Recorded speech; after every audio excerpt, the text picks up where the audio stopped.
চিতই পিঠা নামটা শুনলেই কেমন যেন জিভে জল চলে আসে। শীতকালে এই চিতই পিঠা না বানিয়ে খায় এরকম বাঙালি মনে হয় দেখাই যায় না। অথচ আমাদের মা ঠাকুমার যুগে চিতই পিঠা বানাতে বলতে তারা মাটির উনুন ছাড়া কিছুই বুঝতো না। অথচ আজকের যুগে এই মাটির উনুন আমাদের সকলের বাড়ি থেকেই বিলুপ্ত হয়ে গেছে। তাই বলে কি আমরা পিঠে বানিয়ে খাবো না? কিন্তু ওই যে গ্যাস ছাড়া কোনো গতি নেই। তাই আজকে তোমাদের সঙ্গে খুবই সহজে গ্যাসে কোনো রকম ছাদ ছাড়া খুব সহজে বাড়িতে পিঠা তৈরি করে দেখাবো, যেটা কিনা খেতেও হবে পারফেক্ট সফট নরম তুলতুলে। তো চলো তোমাদের সঙ্গেও খুব সহজে শেয়ার করা যাক। তো চিতই পিঠা বানাতে সবার প্রথমে যেটা লাগবে সেটা হলো চালের গুঁড়ো। আমি এখানে বাজার থেকে কিনে আনা শুকনো আতপ চালের গুঁড়ো ব্যবহার করেছিলাম, তবে তোমরা চাইলে ঘরের তৈরি চালের গুঁড়ো দিয়েও করতে পারো। সেক্ষেত্রে সেদ্ধ চাল 8 থেকে 9 ঘন্টা ভিজিয়ে একটু শুকনো করে মিক্সিং জারের মধ্যে ভালো করে ঘুরিয়ে নেবে, তাহলে কিন্তু বাড়িতেই তোমরা চালের গুঁড়ো তৈরি করতে পারো। আমি এখানে একটা বড় পাত্রের মধ্যে এরকম ছোট স্টিলের বাটি মেপে 2 বাটি চালের গুঁড়ো মেপে নিয়েছিলাম। এখানে আমি শুকনো আতপ চালের গুঁড়ো ব্যবহার করেছিলাম, আর দিচ্ছি তার সঙ্গে স্বাদ মতো নুন। নুনটাকে চালের গুঁড়োর সঙ্গে ভালো করে শুকনো অবস্থায় মিশিয়ে নিতে হবে। শুকনো অবস্থায় ভালো করে মিশিয়ে নেওয়ার পরে এবার দিচ্ছি এর মধ্যে বড় চামচ মেপে 2 চামচ ময়দা। তোমরা যদি পিঠেগুলো একটু বেশি মুচমুচে খেতে চাও তাহলে এর মধ্যে ময়দাটাকে স্কিপ করতে পারো। এবার এই চালের মিশ্রণটাকে ভালো করে মেখে নেওয়ার জন্য এই স্টেপটা কিন্তু ভীষণভাবে গুরুত্বপূর্ণ। তার জন্য এখানে প্রথমে স্টিলের বাটি মেপে 1 বাটি উষ্ণ গরম জল নিয়েছিলাম।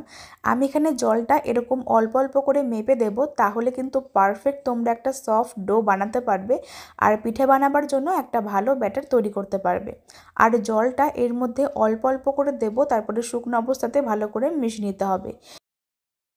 যে বাটি মেপে আমি চালের গুঁড়ো নিয়েছিলাম ওই একই বাটি মেপে 1 বাটি জল নিয়েছিলাম। জলটা আমি এখানে একেবারে দিচ্ছি না, অল্প অল্প করে দেব, তারপরে খুব ভালো করে এভাবে মেখে নিতে হবে। আমি এখানে কাজটা কিভাবে করছি সেটা তোমরা একটু লক্ষ্য করলেই বুঝতে পারবে। 1 বাটি জল নিয়ে প্রথমে সম্পূর্ণ দিয়ে দিয়েছিলাম, তারপরে ভালো করে মেখে নিতে হবে। আর জলটা কিন্তু একেবারে বেশি ফুটন্ত গরমও হবে না, আবার একদম হালকা গরমও হবে না, মাঝারিভাবে গরম করতে হবে, যেন আমরা এর মধ্যে একটা আঙ্গুল খুব সহজে ডুবিয়ে রাখতে পারি। সেই মতন জলটাকে ভালো করে গরম করতে হবে। 1 বাটি জল প্রথমে দিয়ে ভালো করে মেখে নিয়েছিলাম, তারপরে আরও 1 বাটি জল নিয়েছিলাম, সেই জলটাকেও এর মধ্যে অল্প অল্প করে দেব, তারপরে ভালো করে এভাবে মেখে নিতে হবে। তাহলে কিন্তু পিঠে বানাবার জন্য একদম পারফেক্ট ব্যাটার তৈরি হবে আর পিঠেগুলো পারফেক্ট হবে। আজকে রেসিপি তৈরি করতে করতে তোমরা আমাকে কমেন্টে জানিয়ে ফেলো যে রেসিপিটা তোমরা কে কোন জায়গা থেকে দেখছো, তাহলে আমি তোমাদের প্রত্যেকের কমেন্টে ধন্যবাদ জানাতে পারবো। আর আজকের রেসিপিটা যদি ফেসবুক পেজ থেকে দেখছো তাহলে ফুডিমিতা02 পেজটিকে ফলো করে দিও। এখানেও আমি এরকম রেসিপি সহ আরও অনেক রকম রেসিপি শেয়ার করে থাকি। তোমাদের রেসিপিগুলো ভালো লেগে থাকলে অবশ্যই করে আমার পেজটিকে ফলো করে দিও। এইভাবে ভালো করে ফেটে নেওয়ার পরে এবার মিশ্রণটাকে ঢাকা দিয়ে রাখতে হবে প্রায় 1 থেকে 1.5 ঘন্টার জন্য। তোমরা চাইলে আরও বেশিক্ষণ রাখতে পারো, তাহলে পিঠেগুলো খুবই ভালো হবে, খেতেও নরম তুলতুলে হবে। ঢাকা চাপা দিয়ে রেখেছিলাম প্রায় 2 ঘন্টার জন্য, তবে তোমাদের যদি হাতে সময়টা খুবই কম থাকে তাহলে মিনিমাম আধ ঘন্টার জন্য রেখে দেবে।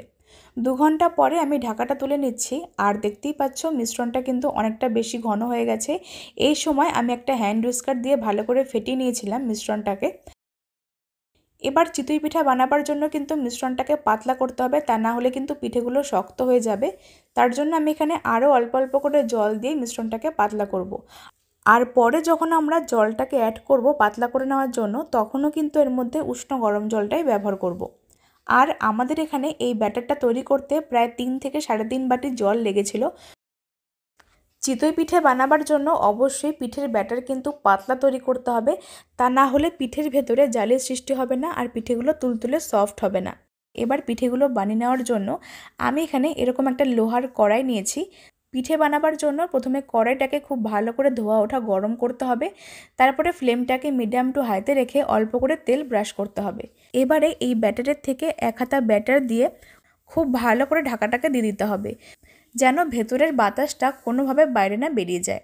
তার জন্য আমি এখানে এরকম একটা বড় বাটি দিয়ে পিঠেটাকে ঢাকা দিয়ে দিলাম। এরকমভাবে রেখে দেব প্রায় 1 থেকে 1.5 মিনিট। মিডিয়াম টু হাইতে রেখে 1 থেকে 1.5 মিনিট ঢাকা দিয়ে রেখেছিলাম। আর দেখতেই পাচ্ছ পিঠেগুলো কত সুন্দর জালের সৃষ্টি হয়েছে। তার মানে বুঝতে হবে পিঠেগুলো কিন্তু ভেতর থেকে একদম পারফেক্টলি রেডি হয়ে গেছে। এখন খুব সাবধানে পিঠেগুলোকে তুলে নিচ্ছি। আর এগুলো কিন্তু নিচে লেগেও যায়নি, তোমরা একটু লক্ষ্য করলেই বুঝতে পারবে। আজকের এই চিতই পিঠা বানাবার জন্য কয়েকটা টিপস ফলো করা কিন্তু খুবই গুরুত্বপূর্ণ। যখন তোমরা পিঠেগুলোকে দেবে তখন সেই কড়াই বা ছাঁচটাকে খুব ভালো করে অর্থাৎ ধোয়া ওঠা গরম করতে হবে। আর যখন পিঠেগুলো দেবে তার আগে কিন্তু গোলাটাকে ভালো করে গুলিয়ে নেবে, তা না হলে কিন্তু চালের গোলাটা নিচে থিতিয়ে যাবে। আর এইভাবে পিঠেগুলোকে দিয়ে খুব ভালো করে কভার করতে হবে যেন কোথাও ঢাকার মধ্যে ছিদ্র না থাকে। আর অবশ্যই গ্যাসের ফ্লেমটাকে মিডিয়াম টু হাইতে রাখতে হবে, তা না হলে কিন্তু পিঠেগুলো ফুলকো ফুলকো হবে না। এই কটা টিপস ফলো করলে তোমরা বাড়িতে যে কেউ যখন তখন চিতই পিঠা বানাতে পারো। কোনো রকম কিন্তু এক্সট্রা ছাঁচ বা উনুনের প্রয়োজন হবে না। সবগুলো পিঠে আমরা একই রকম করে বানিয়ে নিয়েছিলাম। আর দেখো পিঠেগুলোর মধ্যে কত সুন্দর জালির সৃষ্টি হয়েছে, তাহলে কিন্তু বুঝবে পিঠেগুলো একদম পারফেক্ট তৈরি হয়েছে।